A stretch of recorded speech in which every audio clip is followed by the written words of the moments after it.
इतना प्रयास किया और मैं दूर नहीं था, ये तेरी गलती थी कि तू बैकुंठ में गया, स्वर्ग में गया, इधर उधर डोलता फिरा। अरे मैं तो सांस की सांस में रहता हूं, जो मुझे जहां याद करता है मैं उसी के पास रहता हूं। आप अगर परमात्मा को ये सोचते हो सातवें आकाश पर रहता है, गलती है। अगर सोचते हो पाताल लोक में रहता है, गलती है। अगर वो तो भक्तों के मन में रहता है। क्या कहा कि जो कोई भजे भजू में वाको, अरे जो उसको याद करता है वो उसको याद ही करता रहता है। उसको ढूंढने की जरूरत नहीं, कहीं जाने आने की आवश्यकता नहीं। तुम्हारे आपे में आपा समाया हुआ है। अंदर का पर्दा खोलो, अंदर में जाओ और दीदार पाओ। सतगुरु तुम्हें बार बार पुकार पुकार के कहता है, वो क्यों कहता है कि अंदर मुखी हो जाओ? क्यों कहा कि बाहर की आंख देखती झगड़ा झूठा है? ये झगड़ा झूठा है इसलिए साथ देने वाला नहीं कोई भी इनमें। जो साथी है, हमारे अंग संग जो रहने वाला है, वो अंदर में बैठा हुआ है। ये तो बाहर एक बनावटी, एक तमाशा, एक सौपन है। ये दो इन बाहरी आंखों के लिए है, बाहरी शरीर के लिए, स्थूल मादा स्थूल शरीर के लिए है। लेकिन जो सूक्ष्म चीज हमारे अंदर में छुपी हुई है, उसको पाना और खोजना चाहते हो तो प्रेमियों, अपने दिल में सतगुरु को बसा लो। और सतगुरु को कैसा बसा लो कि मैंने कहा था कि खाते हुए भी याद आए, नहाते हुए भी याद आए, सोते हुए भी याद आए, जागते हुए भी याद आए, अगर नींद खुल जाए तो भी याद आए। लेकिन आपको याद कब आता है? जब कष्ट का पहाड़ टूट के पड़ता है। खुशी होती है, नहीं याद करते। आनंद होता है, मन सुखी होता है, शरीर सुखी है, निरोग हो, सब प्रकार की खुशियां हैं, नहीं याद करते। नहीं याद कब करते हो? दुख होता है, फिर तो सही तो झूठे भी कहते हो आए राम, फिर तो आ निकलती है दिल से। देखो कितनी दिल से निकलती है फिर। लेकिन संत लोग तो कहते हैं कि ना जीभ हलाने की जरूरत, ना होठ हलाने की जरूरत, उसको तो तुम अंदर में ही याद कर लो, काम करते हुए याद कर लो, करो तो याद है, आदत तो डालो। नहीं करते, फिर नहीं करते तो तुम्हारी तुम जानो। अरे नाम लिया है प्रेमियों तो संकल्प लेके जाओ। और संकल्प का मतलब है अपनी परीक्षा करो नित्य प्रति की। अपनी निरख परख कैसे करोगे? हमेशा सोचो कि मैंने क्या गलत किया, मैंने कितनी बुराई की, मैंने कितनी आज झूठ बोली, मैंने कितनी निंदा की या कितनी निंदा सुनी। जब ये ख्याल आप करोगे, धीरे धीरे करके एक एक करके ये मलिन वासना, मलिन विचार और मलिन ख्यालात को तिलांजलि देते चलोगे।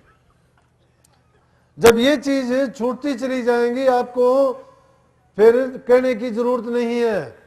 भक्ति के मार्ग पर अपने आप चले चलोगे, किसी के सामने गिड़गिड़ाने की जरूरत नहीं है। तुम्हारा सतगुरु तुम्हारे अंदर में है, तुम्हारे पास में है।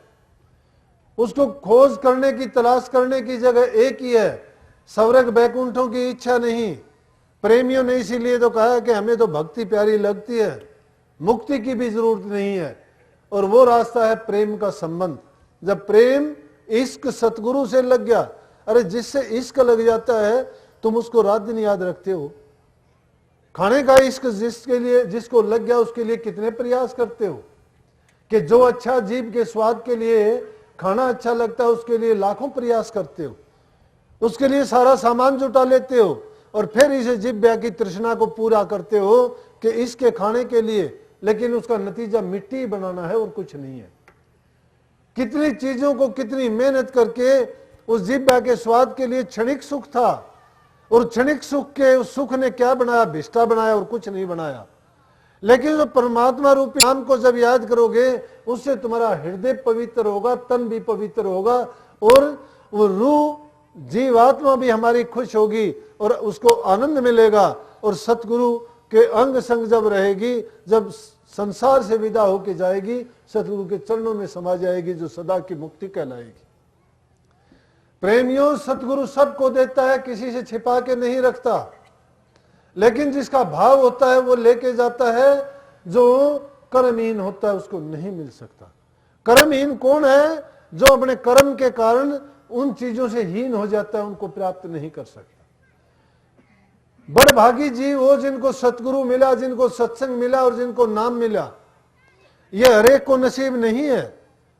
नाम की दौलत की बख्शिश ये तो संत महात्माओं के एहसान है हम अभागे जीवों पर, कि इतना सस्ता लगा के वो नाम और हमारे कल्याण वास्ते इस छोटे से जीवन में वो छोटा रास्ता बता दिया कि इसे थोड़ी सी उम्र में ही हम अपना काम करके सतगुरु के चरणों में जा समाएंगे।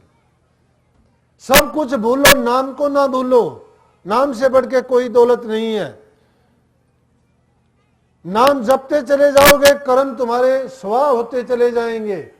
जन्म जन्मांतरों की जो कर्म की गठड़ी है वो यहीं पर दग्ध हो जाएगी, जल जाएगी, भस्म हो जाएगी।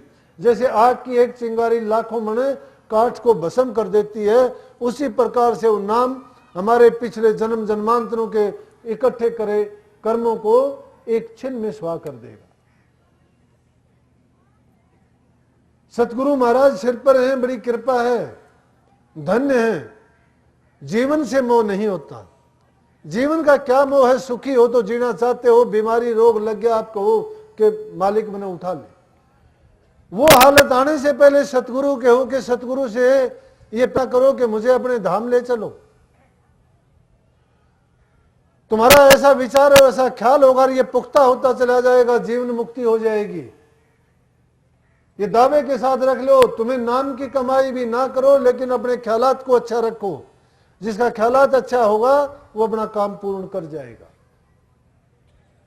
मैं ये सच्चाई के साथ कहता हूं आपको। क्यों कहता हूं कि आजमाई हुई चीज है। अरे जिस चीज को तुम चाहते हो उसके लिए याचना करते हो, प्रार्थना करते हो, विनती करते हो। मालिक से यही विनती करो ना।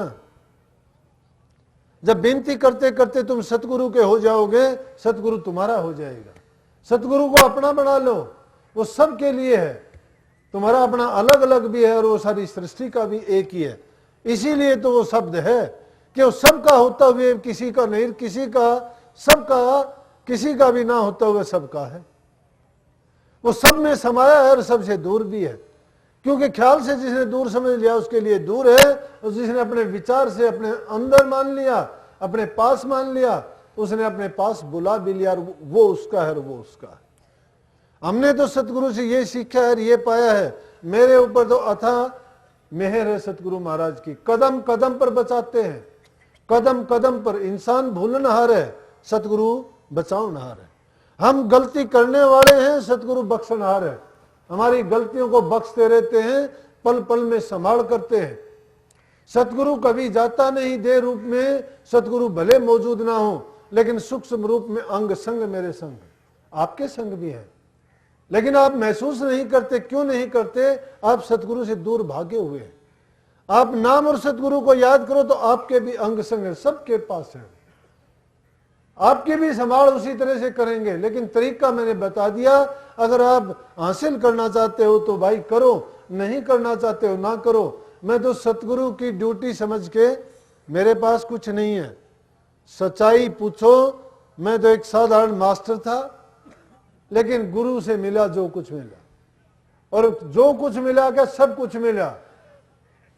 क्योंकि गुरु नाम मिल गया तो उसके बाद और चीज की कोई दरकार, कोई चाह, कोई इच्छा, कोई जरूरत मेरी नहीं है। अच्छा जीवन सतगुरु के चरणों में जिए। अब है तो सतगुरु के चरणों में है, और जितने दिन भी रहेंगे तो सतगुरु अपने चरणों में ही रखेंगे। और जब लेके जाएंगे तो अपने धाम में लेके जाएंगे। कर्म हमारा नहीं रहेगा, कर्म हमारा पूर्ण हुआ। क्योंकि गुरु का संग किया था। गुरु महाराज का एक वचन था, गुरु जिनको अपने संग लगाता है उनके कर्म नहीं छोड़ता किसी के भी। लेकिन अपने कर्म को जो बिगाड़ लेता है उसको सतगुरु भी छोड़ देता है। कई बार तुम पशु को, किसी चीज को अगर रस्सा डाल के बांध देते हो और वो बंधना नहीं चाहता, रस्सा तो खूंटे से बंधा रह जाता है, लेकिन छुटाने वाला धीरे धीरे धीरे धीरे करके खींच खींच के उस रस्से को भी वहीं छोड़ जाता है और खूंटे को भी छोड़ जाता है। आप निकलवा के भाग जाता है। मारी थी लागी नहीं बंक नाड़ में फूक, गुरु बेचारा के करे जब चेला माही चूक। तो बंक नाड़ में फूक मारना क्या है कि गुरु ने अपनी तरफ से कुछ बचा के नहीं रखा, सब कुछ दिया। लेकिन जब चेले में चूक हो जाए तो गुरु का दोष नहीं, वो कर्महीन है, वो अभागा है। उसका कर्म अच्छा ना होने के कारण अपना कर्म भोगता है। प्रेमियों, मालिक का जितना हुक्म था, सत्संग आपको दिया, अच्छी बात लगी हो मानना। और क्यों नहीं लगेंगी? सतगुरु के वचन थे, मेरे नहीं थे। सतगुरु का वचन पल्ले बांध के ले जाना, एक एक वचन हमारे लिए लाख लाख मोल का है। इन पर अमल करते जाओगे, जीवन बन जाएगा, सुधर जाएगा। पल्ला झाड़ के ना जाना कि यहीं सुना और यहीं छोड़ दिया। अगर ऐसा करोगे तो आपने टाइम बर्बादी के सिवाय और कुछ नहीं किया। वक्त की कदर जो नहीं करते पछताना ही पड़ता है। आप सबको आशीर्वाद, मालिक आपको सुख दे, शांति दे, खुशी दे, आपको सत्संगी बनाए, आपके अच्छे विचार ख्यालात बनाए, आपका मन भक्ति में लगाए और आपको जीवन मुक्ति प्रदान कर।